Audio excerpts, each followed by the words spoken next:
వేసవిలో కూరగాయలకు మంచి డిమాండ్ ఉంటుంది. ఈ సీజన్ పంట ఎన్నో వ్యయ ప్రయాసలతో కూడుకొని ఉంటుంది. నీటి కొరత, కూలీల సమస్యలు, మండుటెండల మధ్య ఈ పంటల సాగు కష్టతరంగా ఉంటుంది. అంతేకాక ఇప్పుడు పెరుగుతున్న ఉష్ణోగ్రతలకు పంటలు అనేక చీడపీడల బారిన పడతాయి. ముఖ్యంగా ఈ కాలంలో టమాటా, వంగ, బెండ, మిరప, అలానే తోటకూర, పాలకూర, కొత్తిమీర, బచ్చలి వంటి ఆకుకూరలకు రసం పీల్చు పురుగుల బెడద ఎక్కువగా ఉంటుంది. రసం పీల్చు పురుగులైన తెల్లదోమ, పేనుబంక, తామర పురుగులు, నల్లి వంటివి ఆశించడమే కాదు, వైరస్ తెగుళ్లను కూడా వ్యాపింపచేసి ప్రత్యక్షంగా పరోక్షంగా నష్టం కలిగిస్తాయి. అంతేకాదు కాయ, కాండం తొలుచు పురుగులు కూడా ఈ పంటలను ఆశిస్తుంటాయి. కూరగాయ పంటలను ఆశించే రసం పీల్చే పురుగులు, కాయ, కాండం తొలుచు పురుగుల నివారణకు పాటించాల్సిన సమగ్ర సస్యరక్షణ చర్యలను తెలియజేస్తున్నారు ఆచార్య ఎన్జీ రంగా వ్యవసాయ విశ్వవిద్యాలయం, శ్రీకాకుళం జిల్లా నైరా వ్యవసాయ కళాశాల విస్తరణ విభాగం అధ్యాపకులు డాక్టర్ డి చిన్నమనాయుడు. చాలామంది రైతులు ఏంటంటే ఈ వేసవిలో కూరగాయలు వేయటం జరుగుతుంది. ఎందుకంటే తక్కువ విస్తీర్ణంలో వేస్తారు కాబట్టి మార్కెట్లో మంచి ధరలు ఉంటాయని చెప్పేసి ఎక్కడైతే కొద్దిపాటి నీటి వస్తువులు ఉంటాయో తక్కువ విస్తీర్ణంలో కూరగాయలు వేస్తారు. వేసవి కాలంలో వేసేటప్పుడు మనకి సస్యరక్షణ అనేది ఒక సమస్య. అంటే ప్రత్యేకంగా ఎక్కువగా రసం పీల్చే పురుగులు ఎక్కువగా వచ్చేస్తాయి. తర్వాత కొద్దిగా కాండం తులిచే పురుగు, కాయ తులిచే పురుగులు కూడా వచ్చేటువంటి ఆస్కారం ఉంటుంది. అయితే ఇక్కడ రసం పీల్చే పురుగులు ఎక్కువగా ఆశించి మరి పంట పెరుగుదల మీద ప్రభావం చూపిస్తుంది.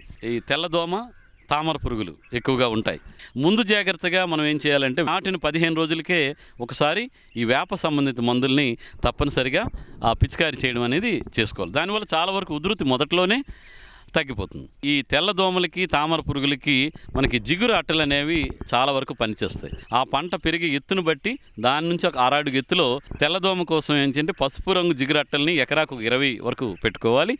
అదేవిధంగా తామర పురుగుల కోసం అయితే కనుక నీలం రంగు జిగురట్టలు అవి ఒక 20 పెట్టుకోవాలి. ఈ జిగురట్టల్ని మనం పెట్టుకోవడం ద్వారా చాలా వరకు 20-30% వరకు కూడా ఎగిరేటువంటి జాతి రసం పీల్చే పురుగులను మనం నివారించుకోవచ్చు. వాటితో పాటుగా ఎక్కడైనా అవకాశం ఉంటే కనుక ఇప్పుడు సోలార్ ద్వారా నడిచేటువంటి లైట్ ట్రాప్స్ అంటాం.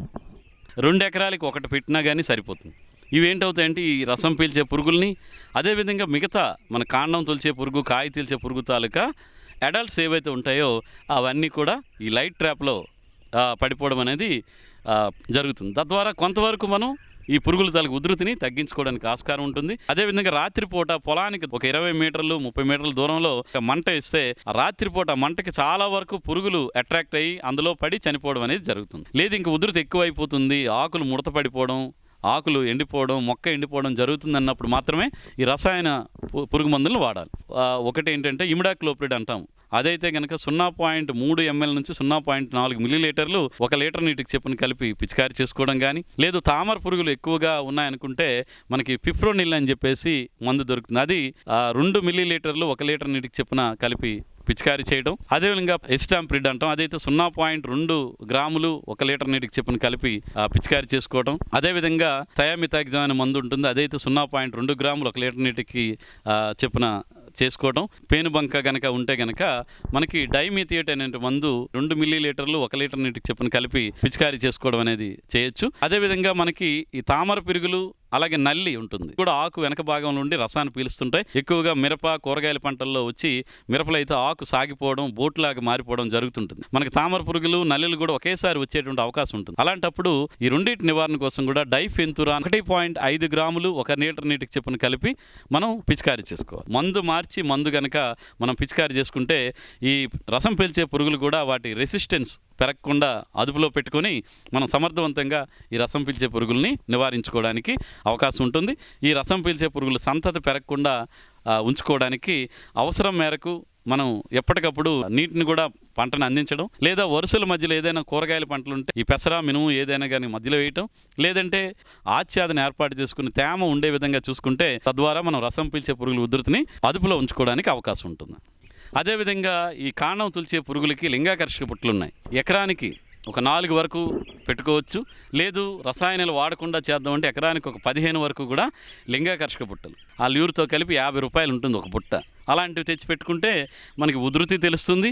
అదేవిధంగా పురుగులు కూడా అందులోకి మగ పురుగులు అన్నీ కూడా అట్రాక్ట్ అయిపోతాయి.